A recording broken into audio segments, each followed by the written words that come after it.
Assalamualaikum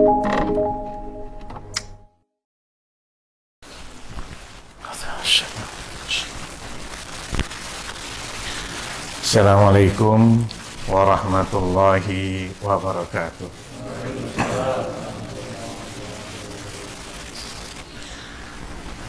Alhamdulillah wa kafa. Wassalatu wassalamu ala rasulihil mustafa wa ala alihi wa sahbihi ila yaumil wafa. Asyhadu an la ilaha illallah wahdahu la syarika lah wa asyhadu anna Muhammadan abduhu wa rasuluhu la nabiyya ba'dah. Allahumma salli ala Muhammad wa ala alihi wa sahbihi wa man tabi'ahum bi ihsan ila yaumiddin wa ba'd. Alhamdulillah, segala puji bagi Allah. Kembali kita pada subuh hari ini. Alhamdulillah, kita akan mencoba mengangkat satu tema, ada keterkaitannya dengan sirah nabawiyah.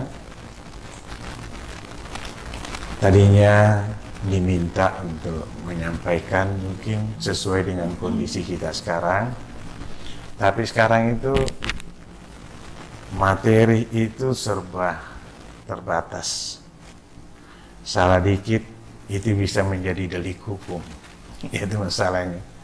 Jadi kadang-kadang mimpi orang bisa di penjara. Jadi karena mimpi orang bisa di penjara, apalagi kalau bersentuhan dengan hal-hal yang dianggap sensitif. Masya Allah. Nah, itulah dunia kita sekarang, dan ininya lagi karena kita sebagai muslim dihadapkan pada dunia nyata yang seperti ini. Hadirin yang dimuliakan Allah Subhanahu wa taala, pagi ini kita mencoba mengangkat beberapa lembaran kisah Al-Qur'an dan kita kaitkan dengan sirah nabawiyah, yaitu generasi pilihan, generasi yang terbaik yang diangkat dan diabadikan oleh Allah di dalam Al-Qur'an. Generasi tauhid. Generasi tauhid ada begitu banyak dalam Al-Quran, termasuk diantaranya Nabiullah Ibrahim alaihissalam, termasuk Ashabul Kahfi, termasuk Ashabul Ukhdud, dan sahabat-sahabat Nabi sendiri yang begitu istiqamah dan juga mereka diabadikan di dalam Al-Quran.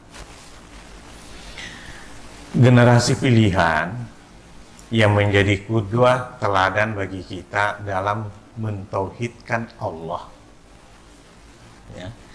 Kita hidup ini dalam rangka mentauhidkan Allah. Dan dari keyakinan tauhid itulah kita beribadah kepadanya.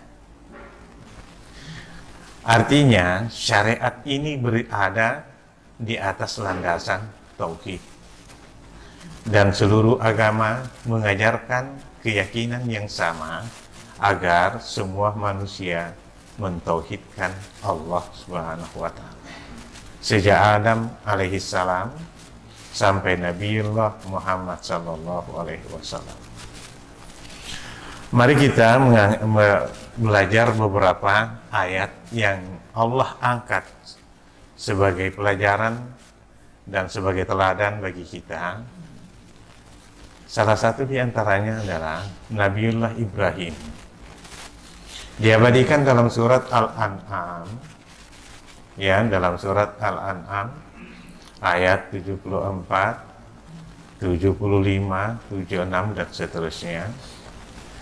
Nabiullah Ibrahim itu merenung, mencari hakikat kebenaran.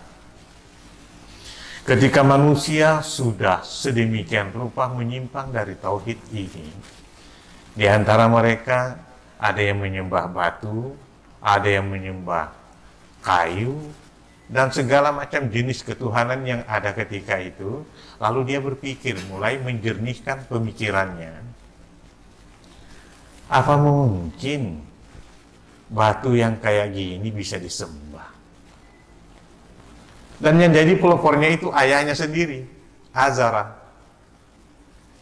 Ya, ketika Allah mengabadikan wa idh qala Ibrahim li abihi Azara atattakhidu asnaman aliha. Wahai ayahku, apakah kamu ingin menjadikan berhala yang kayak ini sebagai Tuhan?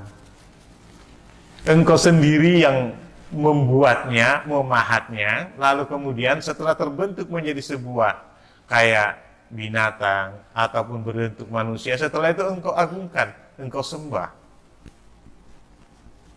Itu kata Nabi Ibrahim. Nggak masuk dalam akal sehat Nabi Ibrahim alaihissalam. Lalu kemudian bapaknya karena sebagai pembesar dalam kerajaan ketika itu terus melanjutkan profesinya. Dan Ibrahim juga melanjutkan dakwahnya. Ya.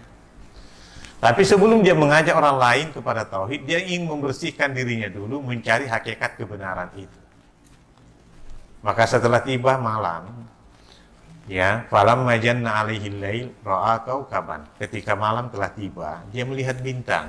Wah, ini bintang lebih bagus daripada batu yang disembah orang. Bintang memancarkan cahaya, batu kagak. Ah, ini Tuhan saya, kata Nabi Ibrahim. Falamma afala qala la uhibbul afilin. Tapi ketika bintang itu terbenam, dia bilang, ah, enggak. Saya enggak suka yang terbenam. Itu bukan Tuhan saya. Falamma ra'al qamara bazighan qala hadza rabbi. Ketika bulan terbit, wah ini lebih besar nih, lebih terang daripada bintang tadi. Ini layak, lebih layak jadi Tuhan saya dibandingkan dengan bintang. Tapi ketika bulan itu terbenam, dia bilang, la illam yahdini rabbi la akunanna minal qawmid dhalin. Kalau Allah tidak memberi saya hidayah, saya pasti menjadi orang yang sesat. Semalaman dia berpikir itu. Sampai pagi terbit matahari. Falamma ra'at syamsa bazighatan qalat qala hada rabbi hada akbar. Ketika matahari terbit, dia bilang, wah ini lebih besar, lebih terang dari yang dua tadi. Yang benar ini Tuhan saya. Falamma afalat, tapi ketika matahari terbenam, dia bilang, ah sekarang saya menemukan hakikat kebenaran. Ini wajjahtu wajhiya lilladzi fataras samawati.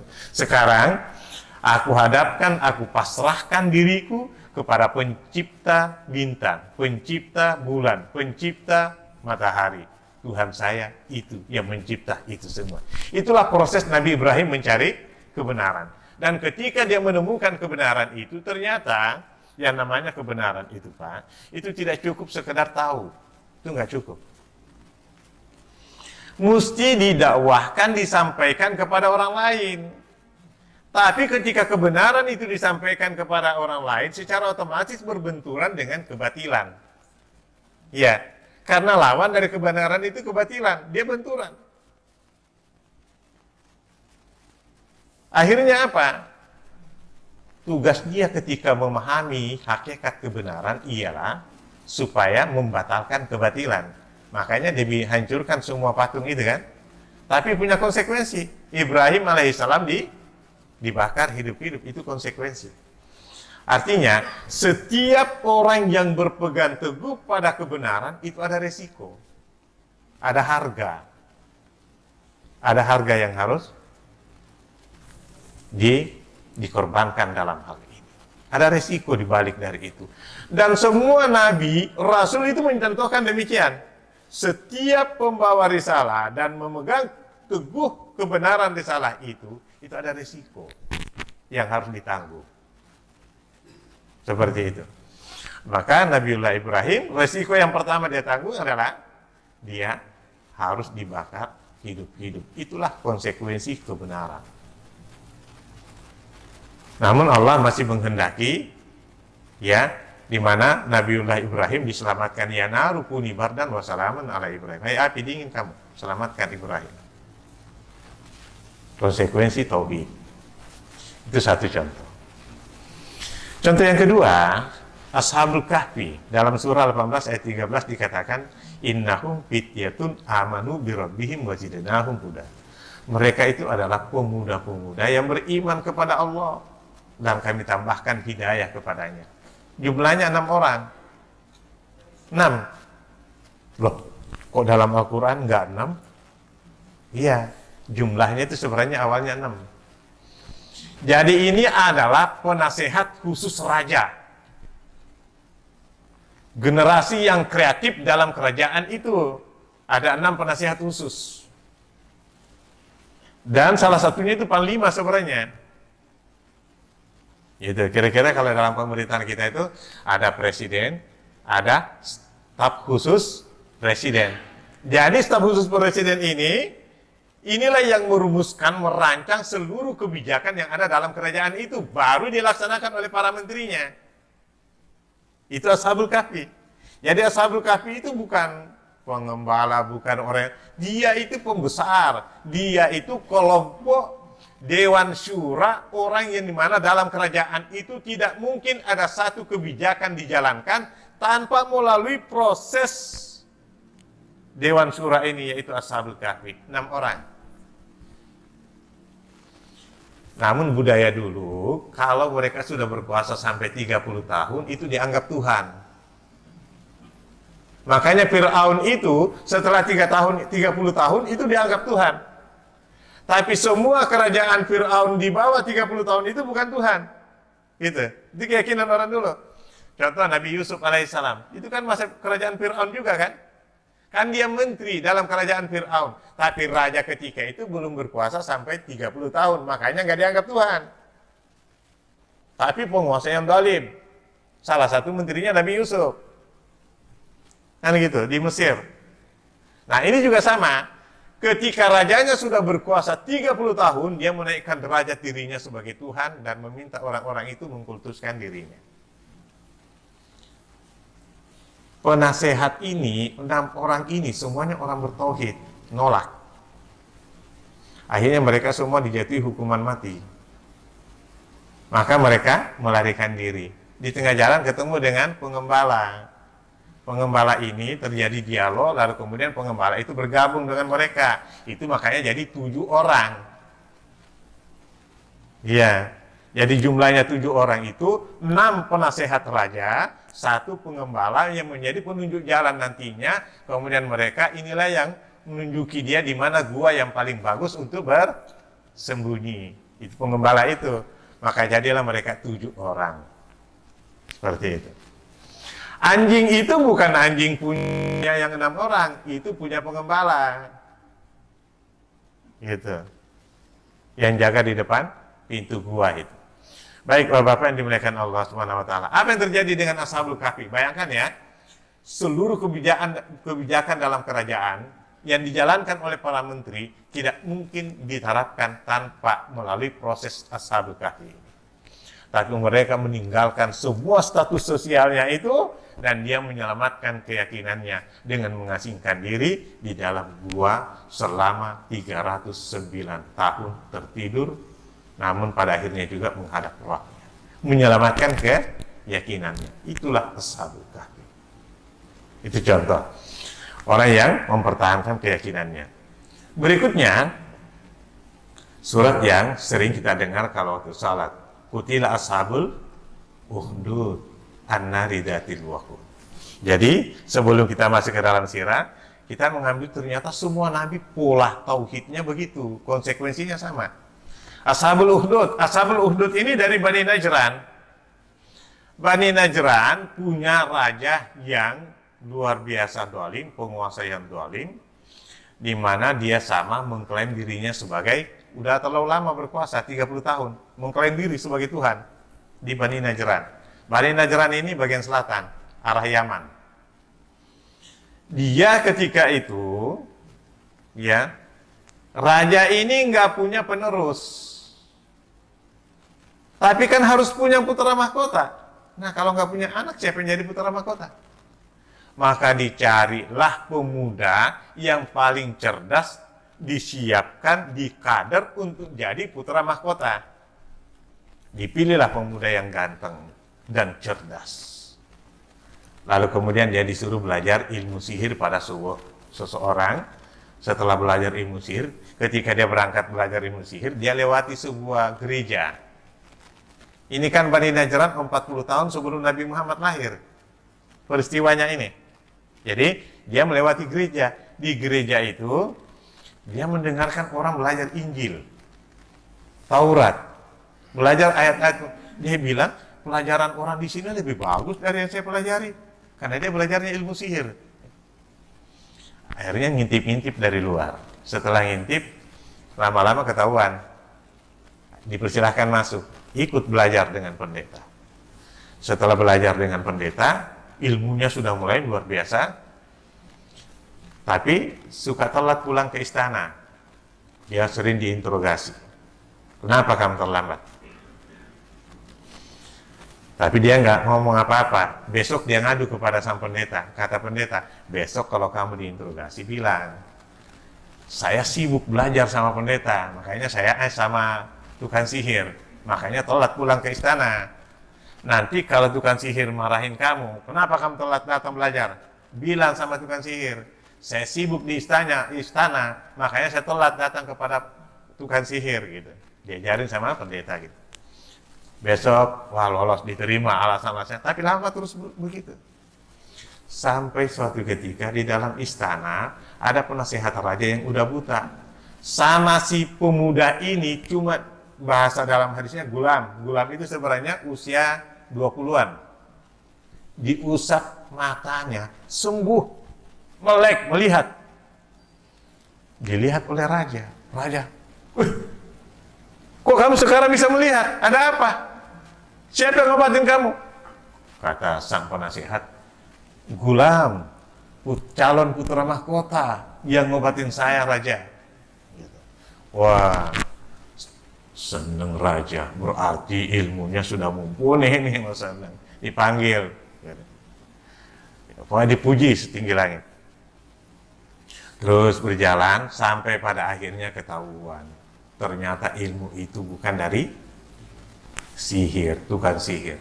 Suatu ketika dia belajar sore hari, dia menuju tempat belajar itu. Di jalanan ada beruang besar. Beruang ini menerkam siapa saja yang melewat, jadi orang nggak bisa lewat. Datang sang remaja, Al-Gulam, lalu dia bilang gini, hari ini aku buktikan ilmu yang benar. Apakah ilmu pendeta atau ilmu raja? Dia ambil batu, dia baca mantra-mantra sihir, dilempar beruang itu, nggak bergeming. Dia ambil batu lagi, dia pakai Bismillah, Bismillah, Allahu Akbar, ilmu pendeta nih. Dia lempar beruang itu mati seketika. Heboh, semua orang jadi bisa lewat. Di seberang sana orang kumpul luar biasa ramainya karena nggak bisa lewat. Di sini juga sama. Tapi ketika Gulam melemparnya mati, wah terkenal namanya di seluruh kerajaan itu. Raja makin senang, dikira ilmu sihir yang membuat dia begitu. Tapi lama-lama dia ketahuan, ternyata ilmu dari pendeta. Pendeta dibawa ke istana, diinterogasi juga, disuruh murtad, tinggalkan ajaran agamamu dan kamu menyembah saya, kata raja. Pendeta tidak mau, diletakkan gergaji di atas kepalanya. Kamu pilih keyakinanmu, keyakinan tauhid, la ilaha illallah, atau gergaji ini akan membelah dua tubuhmu. Tapi sang pendeta itu berkata, la ilaha illallah, la ilaha illallah. Sambil mengucapkan kalimat tauhid, gergaji itu berjalan sampai terbelah dua badannya, dan yang satu jatuh ke kanan, yang satu jatuh ke kiri, dan dia tidak mundur sedikit pun dalam mempertahankan keyakinannya. Itulah tauhid. Kemudian sang raja meminta supaya Gulam, calon putra mahkota itu disiksa. Dibawa ke gunung, dibawa oleh tentara, mau dibuang. Tiba-tiba gunung itu bergetar, saking kuatnya iman sang pemuda. Semua tentara jatuh ke jurang, mati. Pulang sang remaja ke istana.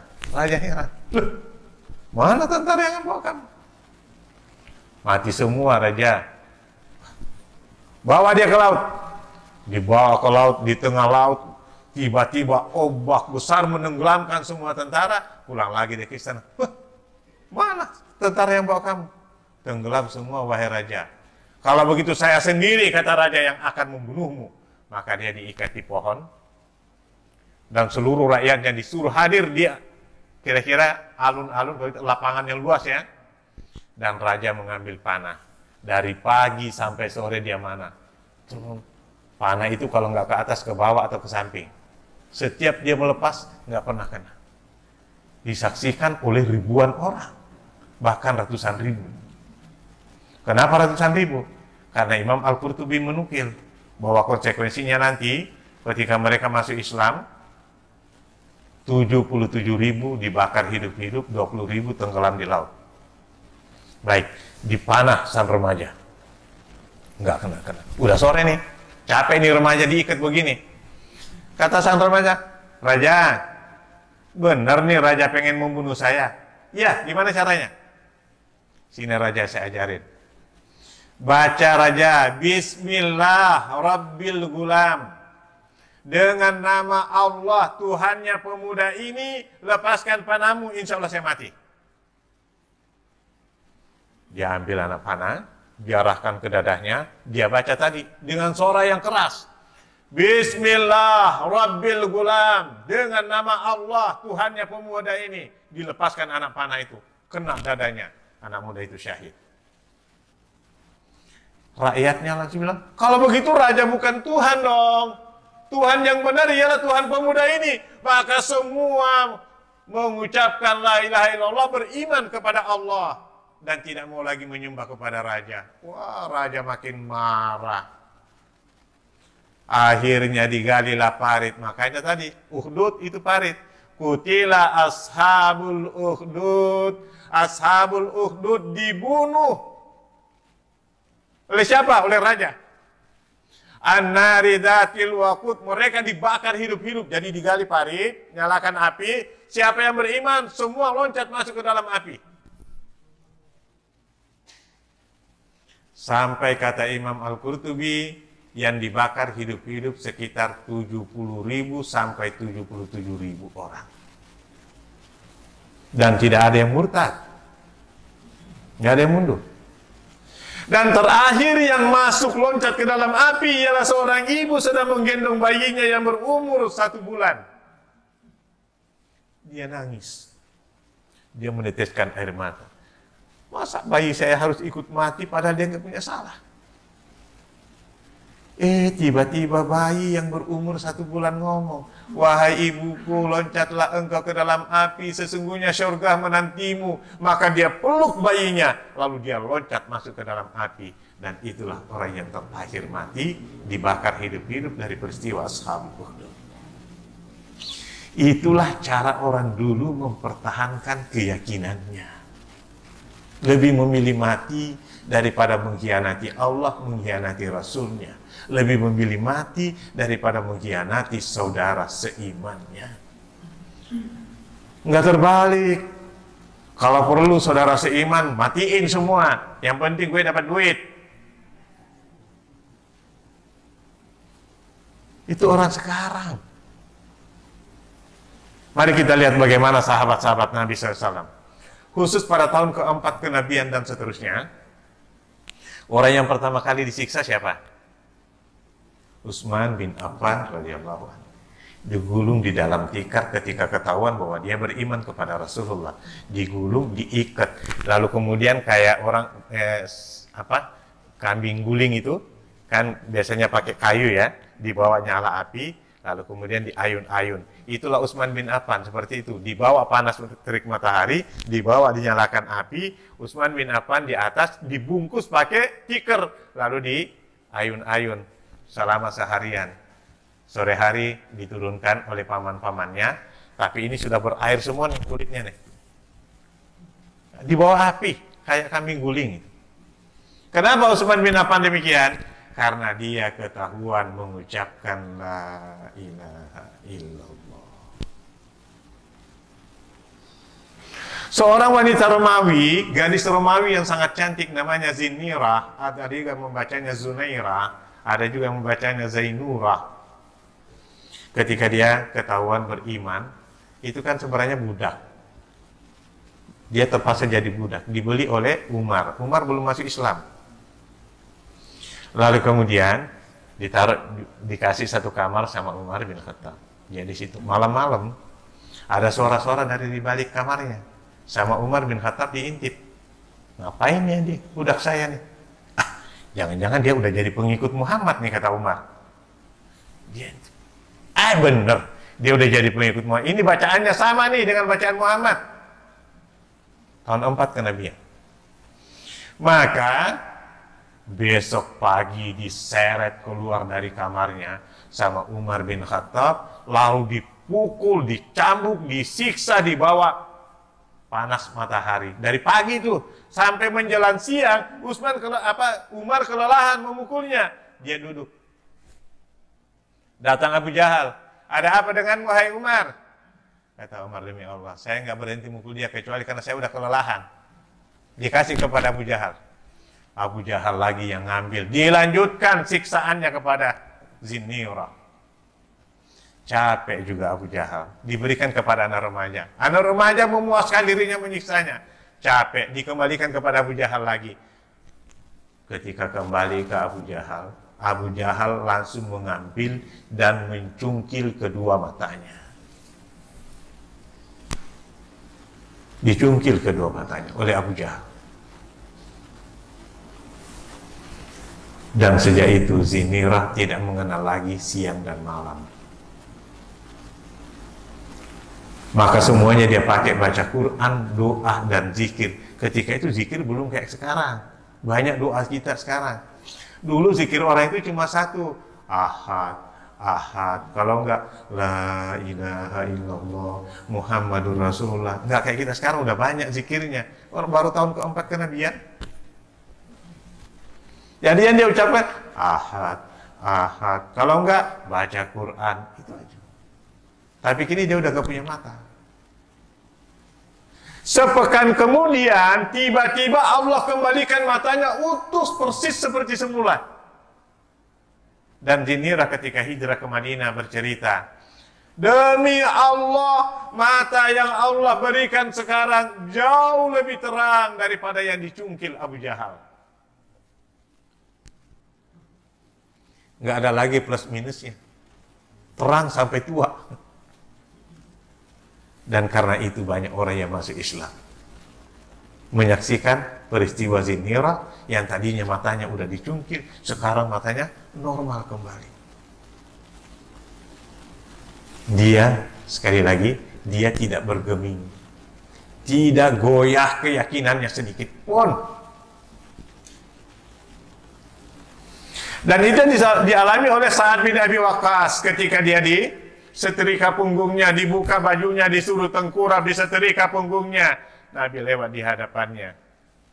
Ya Rasulullah, tolong saya dari siksaan orang kafir ini. Apa kata Nabi? Hai Sa'ad, sungguh orang dahulu diletakkan gergaji di atas punggungnya lalu suruh milih.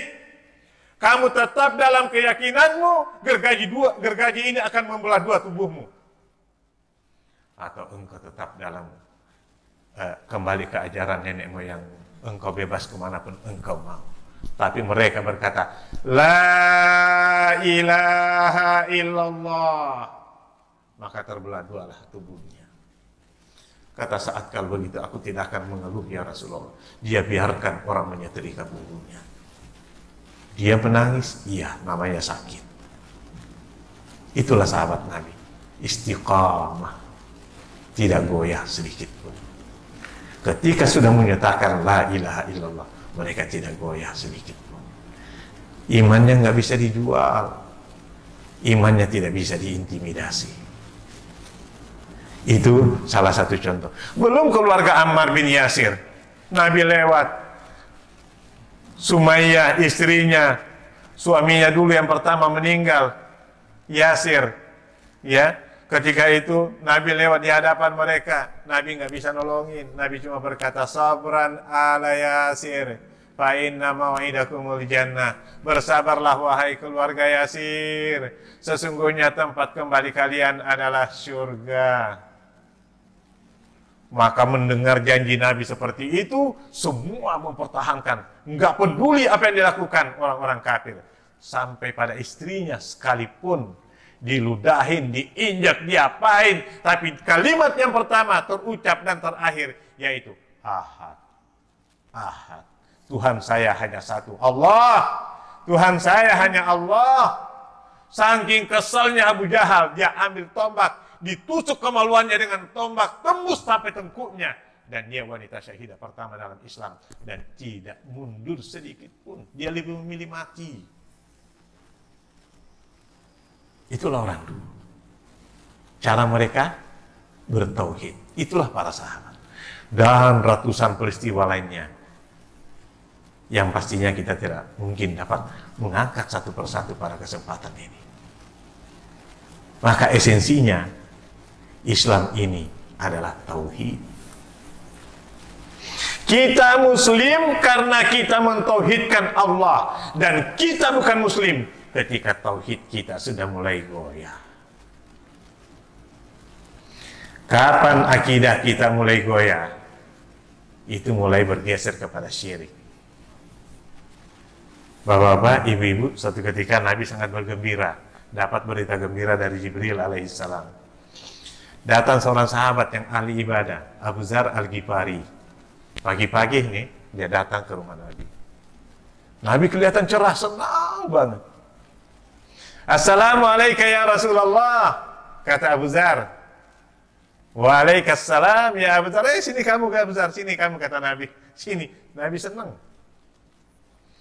Lalu kata Nabi kepada Abu Dzar, Atani Jibril fabasyarani anna ummati yadkhuluna al-jannah ma lam yusyrik billahi syai'an. Hei Abu Dzar, baru saja Jibril datang kepadaku menyampaikan berita gembira bahwa semua umatku akan masuk surga.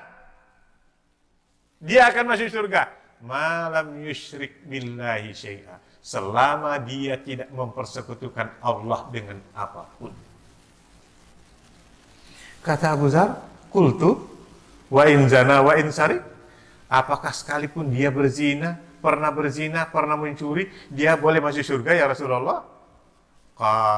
Nabi menjawab, wa in zana wa in sarik, meskipun dia pernah berzina, meskipun dia pernah mencuri, tapi dia tidak musyrik kepada Allah, dia berhak masuk surga.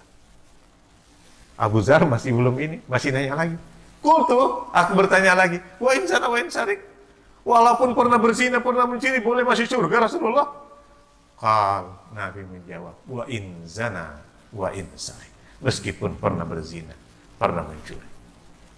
Ketiga kalinya nih Abu Dzar bertanya, qultu, aku nanya lagi, wa in zana wa in sarik, walaupun pernah berzina, pernah mencuri, dia boleh masuk surga Rasulullah? Nabi menjawab, wa in zana wa in syarik wa in syaribal khamar hatta ragama anfu Abi Dzar. Nabi kasih ketegasan. Walaupun dia pernah berzina, walaupun dia pernah mencuri, walaupun dia pernah minum khamar, sampai Abu Dzar binasa sekalipun, dia berhak masuk surga selama dia tidak mempersekutukan Allah dengan apapun.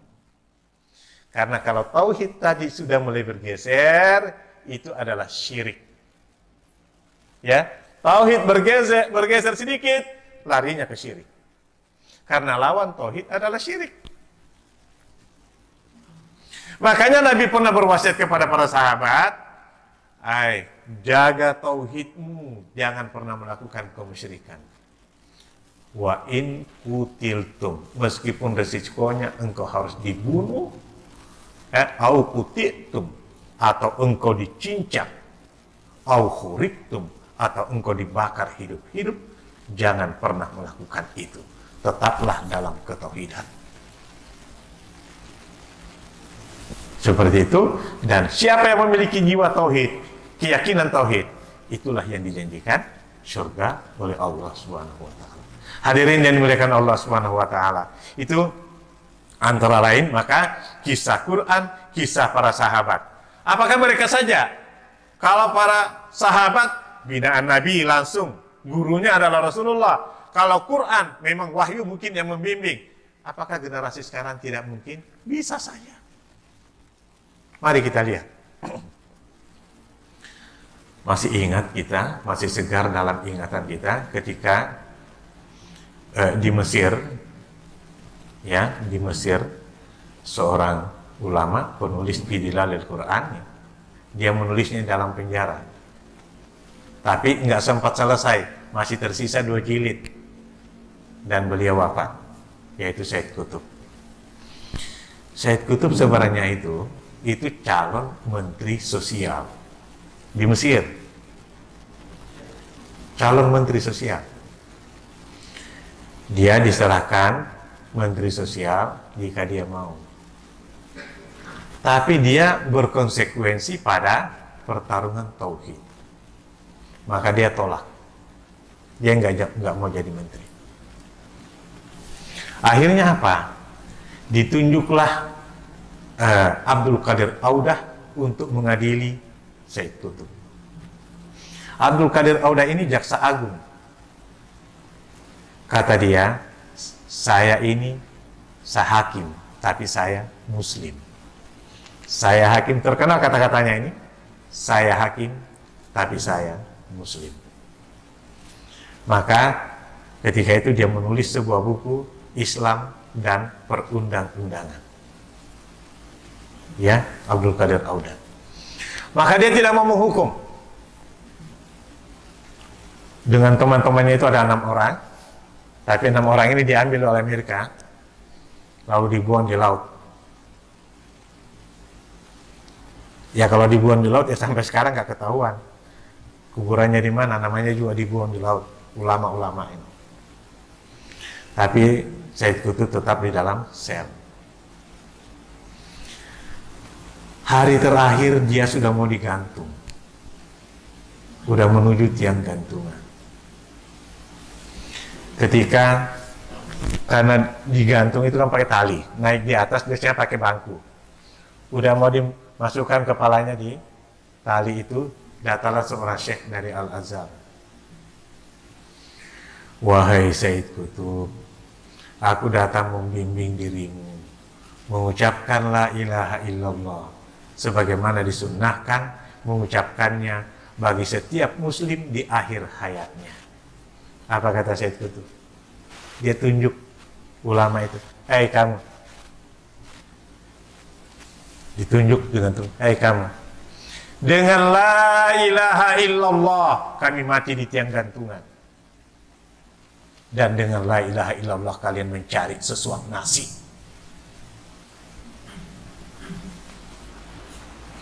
Dengan la ilaha illallah kami mati di tiang gantungan. Dan dengan la ilaha illallah kalian mencari sesuap nasi. Malu ulama itu membalikkan badan dan pergi. Itulah yang terjadi sekarang. Kalau dulu para sahabat la ilaha illallah taruhannya adalah darah dan harta mereka. Tapi sekarang la ilaha illallah dijadikan alat untuk mencari harta, posisi, dan segala macam. Kalau perlu mengorbankan orang lain, kalau perlu mengorbankan sebuah institusi, kalau perlu mengorbankan umat Islam, yang penting saya dapat sebanyak-banyaknya dan saya bisa senang. Dia lupa bahwa sebentar lagi dia akan menghadap Allah. Bapak Ibu, ketika surah Al-Hajj ayat 1 turun, ya ayuhan nasu taqu rabbakum inna zalzalatas saati syai'un azim. Wahai manusia, takutlah kalian kepada Rabbmu, sesungguhnya guncangan kiamat itu amatlah dahsyat, kata Allah. Nabi sedang dalam perjalanan, ayat ini turun. Nabi sedang musafir. Lalu Nabi berhenti mengumpulkan para sahabat, membuat lingkaran. Qal atadruna ayyu yaumin zalik. Tahukah kamu hari apa yang dimaksud dengan ayat ini? Qalu, mereka menjawab, Allahu wa rasuluhu a'lam. Allah dan Rasulnya yang tahu. Qal, Nabi bersabda, daka yaumun, itulah hari, ya, ketika Allah berfirman, iba'as ba'san nar, bangkitkanlah ba'sun nar. Qalu ya Rasulullah, wa ma ba'sun nar? Wahai Rasulullah, apa itu ba'sun nar? Qal tis'u mi'atin wa tis'atun wa tis'ina ilan nar wa wahidun ilal jannah. 999 manusia dihalau masuk neraka dan hanya satu yang masuk surga, kata Nabi. 1/1000. 1/1000. Kenapa orang sekarang kayaknya masuk surga semudah membalik telapak tangan? Kalau dia sudah nyanyi-nyanyi, la ilaha, kayaknya udah masuk surga lebih duluan itu, mendahului Nabi Muhammad malah.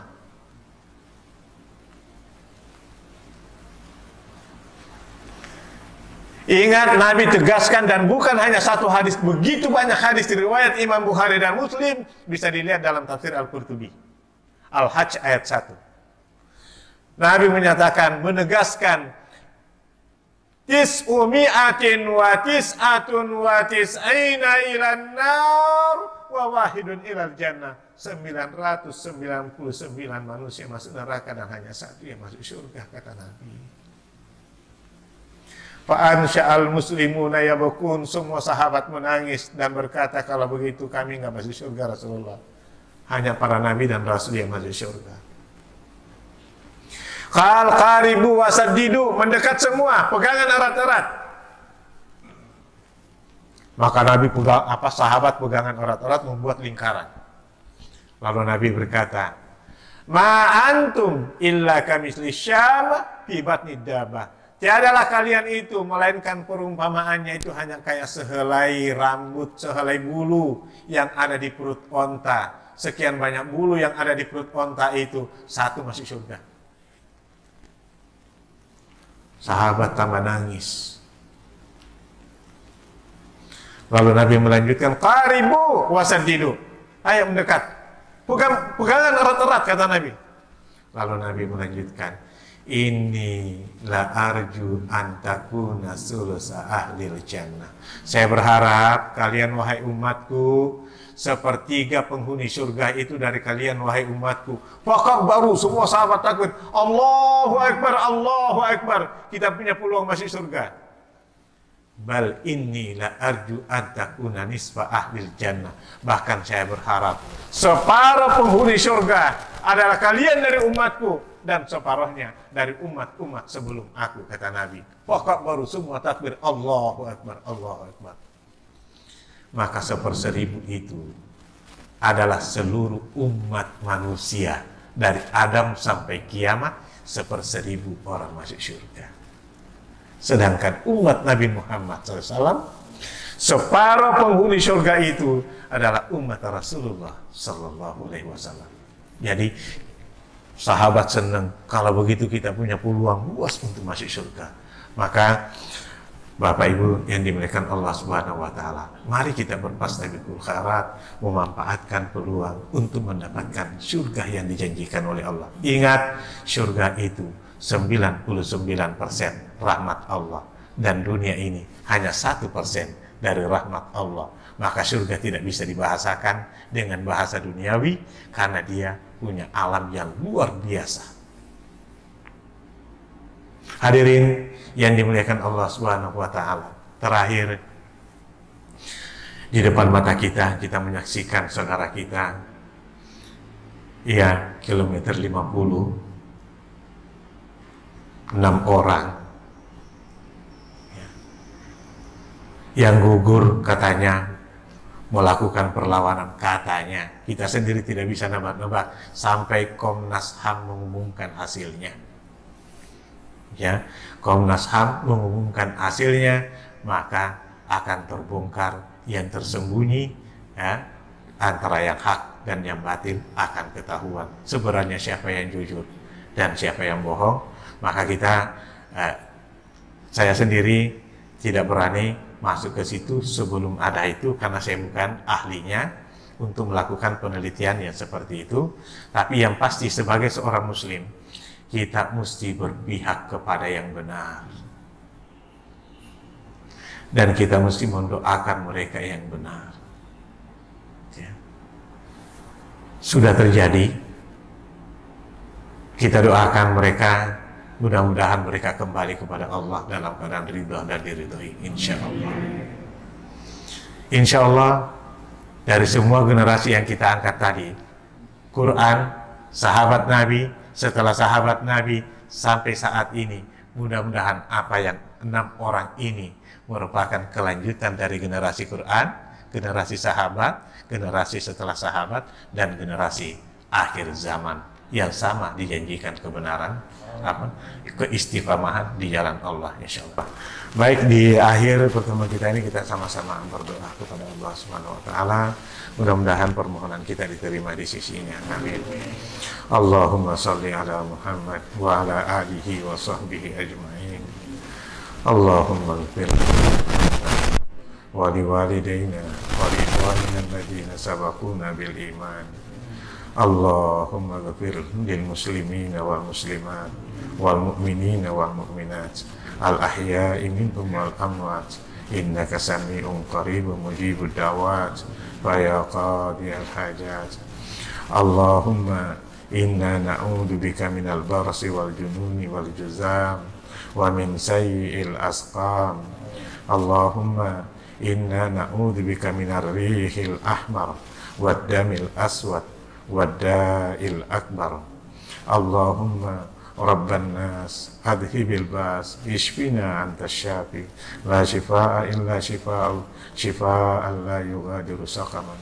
Rabbana la tuzigh qulubana ba'da idh hadaitana wa hab lana min ladunka rahmah innaka antal wahhab. Rabbana atina fid dunya hasanah wa fil akhirati hasanah wa qina adzabannar. Walhamdulillahi rabbil alamin. Wassalamualaikum warahmatullahi wabarakatuh.